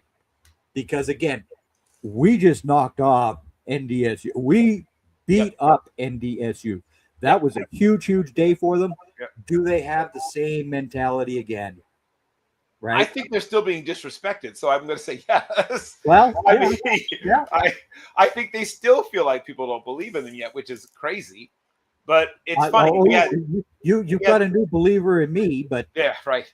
We had Zach McKinnell on a couple of weeks ago to talk about the FCS playoffs, and it's funny that was not my upset pick. I wish I had been. I was looking at Charleston State, but I truly believe that the way Illinois State is constructed as a team, they can hang with absolutely any. I mean, obviously, showing they can hang with absolutely anybody. There's nobody. Villanova's a tough bunch as well. Villanova is really good, and that's why if they survive, I mean, that's still an if. But Villanova is still. That's another team that can do everything. Like they can throw the ball, they can run the ball, they can stop the run, they can defend the pass. They've got at least 3 legit NFL pro prospects on that team. Yep. That will hang, that will stick, like not just be in a camp. They have at least 3 guys who will play in the NFL for years. And they've got another 3 to 5 guys who will be in a camp somewhere. So this is a legit team. Like they are legit. They're trouble. Like I said, if Illinois State survives yet another, game like where people, aren't fully. I see why people aren't fully sold on them. I get that, but they are, especially on defense. They can hang with it. Like their defense is really good, good, and they've got a couple of guys on defense that will play in the NFL. My only question is can their offense sustain drives? If they sustain drives, that's right. That's a handful. Handful of sustained drives. 4 or 5 sustained drives mean that they have a very good shot of winning that game. Yep. If it's just 3 and out, get a field goal, 3 and out, get another field goal, and they get 9 to 12 points via field goal, then they lose that game by. So you'll be watching the Illinois State Villanova game because it's on the same time as the JMU Oregon game. I know, which is unfair. Somebody fix that for next year. Maybe move one of those games to Friday. I don't know. Figure it out. Thursday even. I don't know. But either way, yes, I'll be taping one and watch the other, or watch on the one on the laptop and one on the TV. I'll figure it out. I always do. Yeah. Well, my laptop will be busy because again, at 2:00 it's the Montana State game. That the Tulane Ole Miss game is at 1:30 my time, and Miami Texas A&M of course starts 10 a.m. right. So. Yeah. Right. That's an eye opener. Yeah, it is a literal eye opener. It'll be a busy day tomorrow. Very, very busy day. For me, like I said before, that game is all decided by that team that is consistently getting 4.5 yards a carry, basically. Yep. The team that averages 4.5 yards a rush wins that game. The team that averages 3.5 yards a rush loses that game.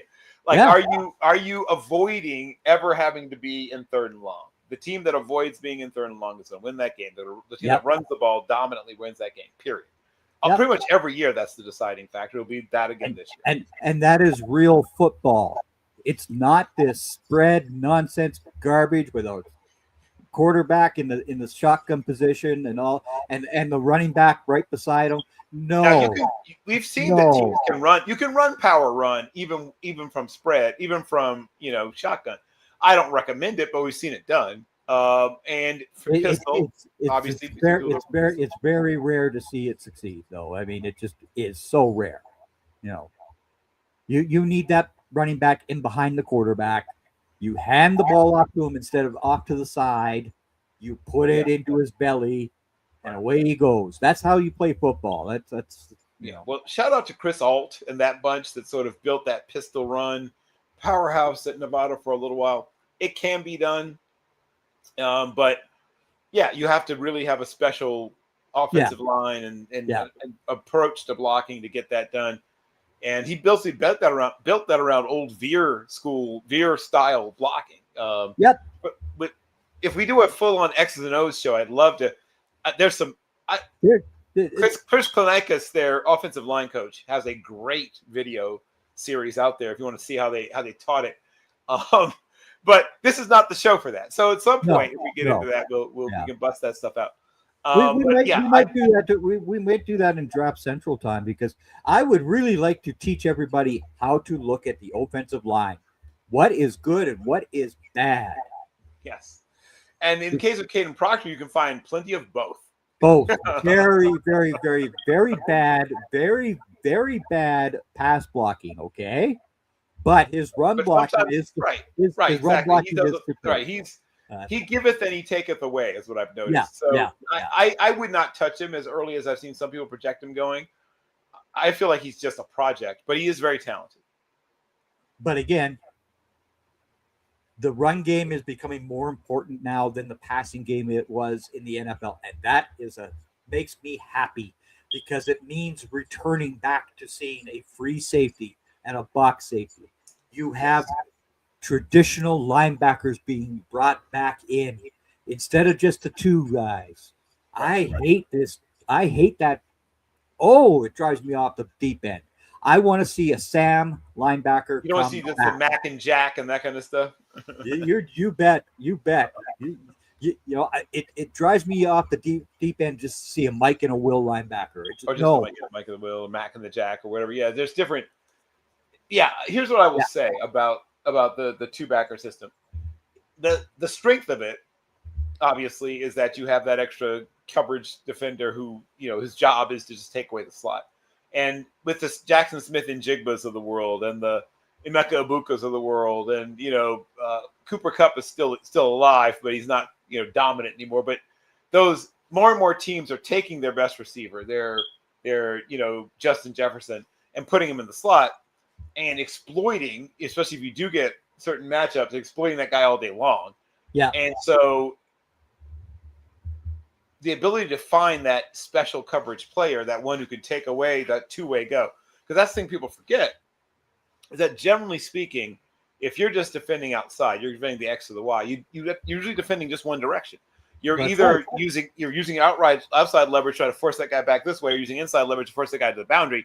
You're rarely having to go in both directions. That's right. Yeah. The slot guy, whoever's covering that, especially against the high-level slot receivers, the best slot receivers or the best receivers playing in the slot, whether they're true slot receivers or not, that's a true two-way go. That guy can go either way. And if you are not quick enough to make that adjustment, they're just going to come back to that matchup all day long. That guy's going to have 19 matchups. I still want the defenders to be able to knock these guys right on their butt, right off the line like we used to. That was heaven. You just knocked the guy down. That was it. He was gone. What was wrong with that? There was nothing wrong with that. That is football. But somewhere Mel Blount is smiling. But yes. Well, right, that was. But again, I played safety. You played safety. Yes. What did we do? We knocked down that guy. And it was usually your Sam linebacker who was going after that guy, and he would smoke him. Okay, right. You're done. That's how football needs to come back to. I don't care. Yeah. Well, here's what I will say. And you and I both know this. Every rule change of the past 50 years has been to increase scoring, make it easier to play quarterback, and easier to play wide receiver, and harder to play defense. Period. That's what has happened. Yeah. And I would love to see at least a little balance.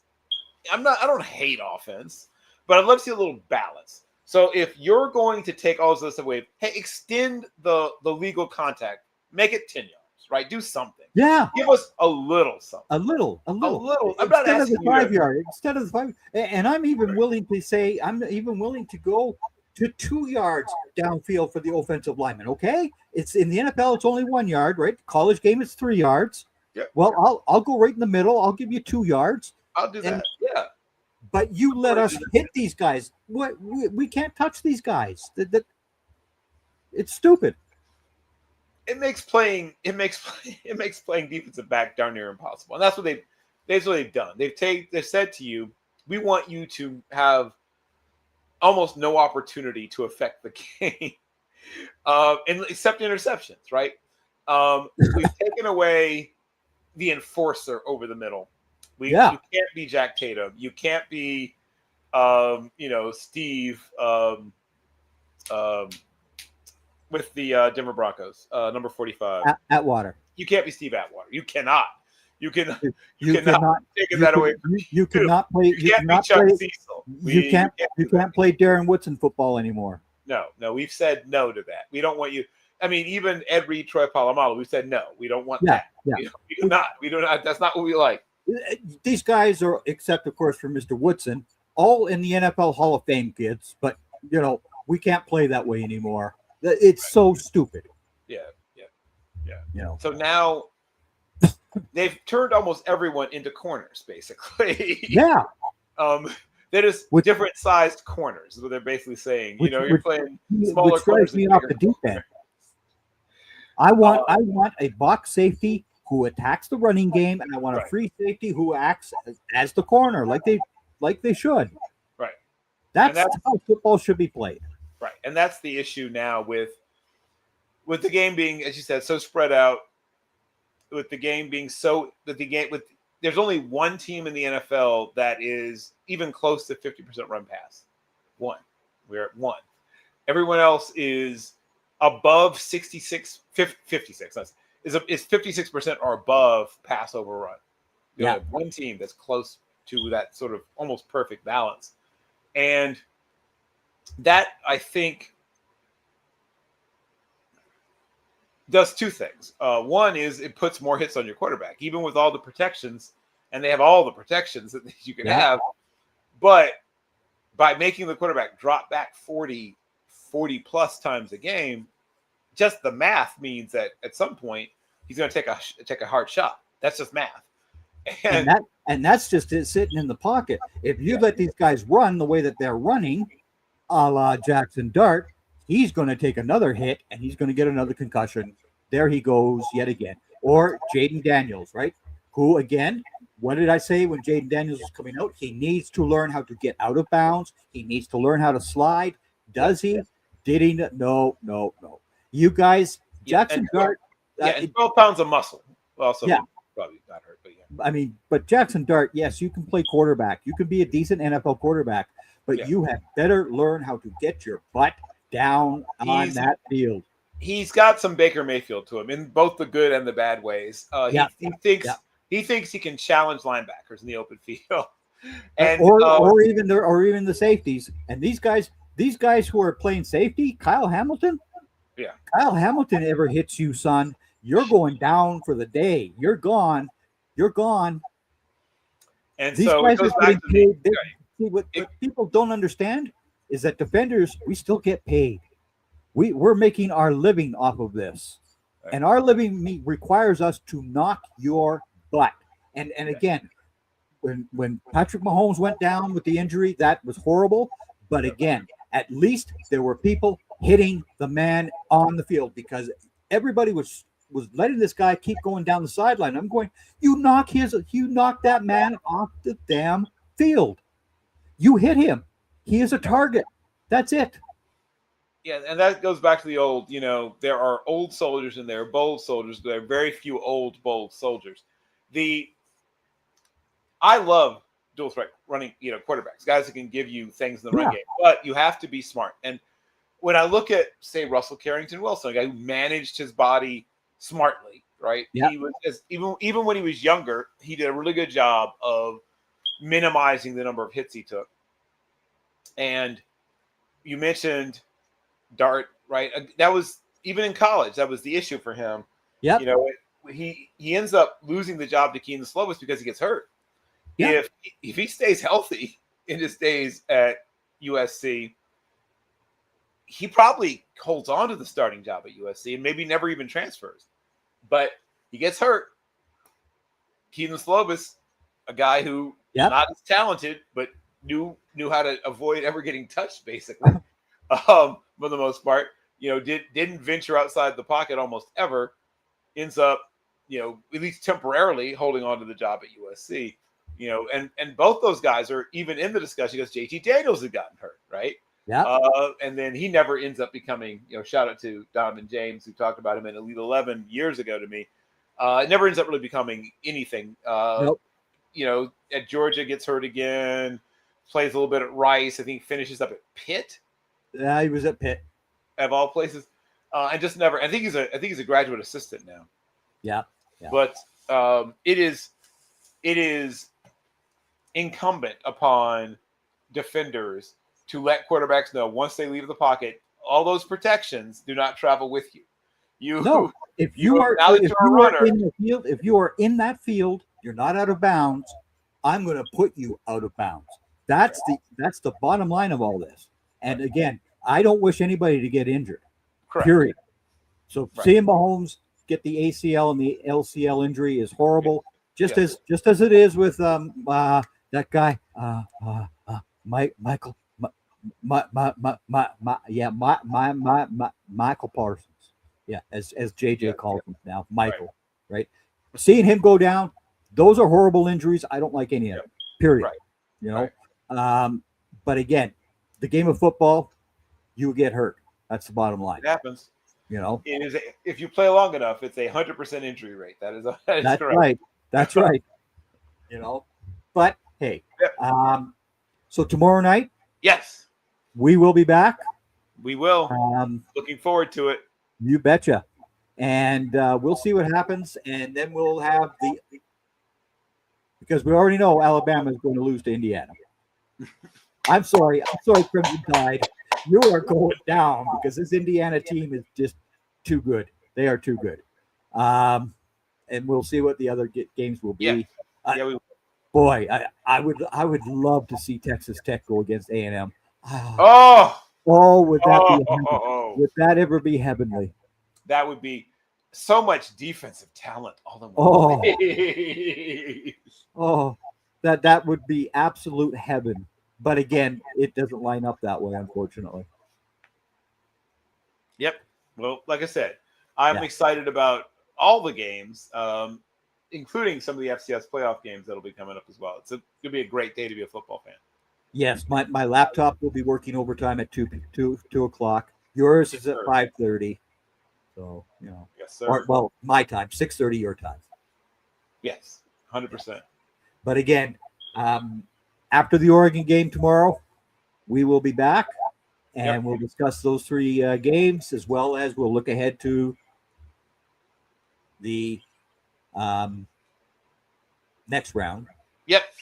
Yeah. And, in fact, if you're available after the holidays, Matt and I are going to break down that next round and the FCS championship game preview. Shout out to Harding, and shout out, of course, to the favorites, Ferris State, where, of course, Trinidad Chambliss started his collegiate career, who will play for the Division II National Championship. It's impossible to pick against Ferris State, but Harding, I think, will give them a very good run for their money. Well, yeah. I'm a huge Ferris State fan, so. Yeah, well, I think everybody's picking Ferris State. I think everybody will be right. I think Ferris State will prevail. I think Harding will keep it very close, though. Yeah. That's where the Wolverines need to go to, is a school like Ferris State or Western Michigan to find their next coach. They don't need somebody from the outside. They need somebody who understands what Michigan football really means, which means you are a student first, you're an athlete second, which I always, you know how much I despise that school up north. But I've always said they make it done the right way. You are a student athlete. And that's why I brought up the name of David Shaw earlier, right? Yeah. Is that he's a guy who has strong NFL. In fact, he's in the NFL right now, but strong NFL coaching background, but also was successful for many years at Stanford, where, you know, academics are first, second, and third, right? And then athletics. I mean, it's your social life and athletics, you know, are maybe round out the top five, but it's academics 1 through 3. So, and of course, not a whiff of scandal around him, obviously, ever at any point in his career. So I think that's also something that would help. I might also, you know, just make sure that Chris Peterson's fully retired. You know, make sure he's really done with coaching. I might because again, the mess that you've seen out of the past 2 head coaches there, you know what I would do if I was running the NCAA. They would get the SMU treatment right now. You're gone. I don't care who you think you are. You guys would be gone. Gone. Right.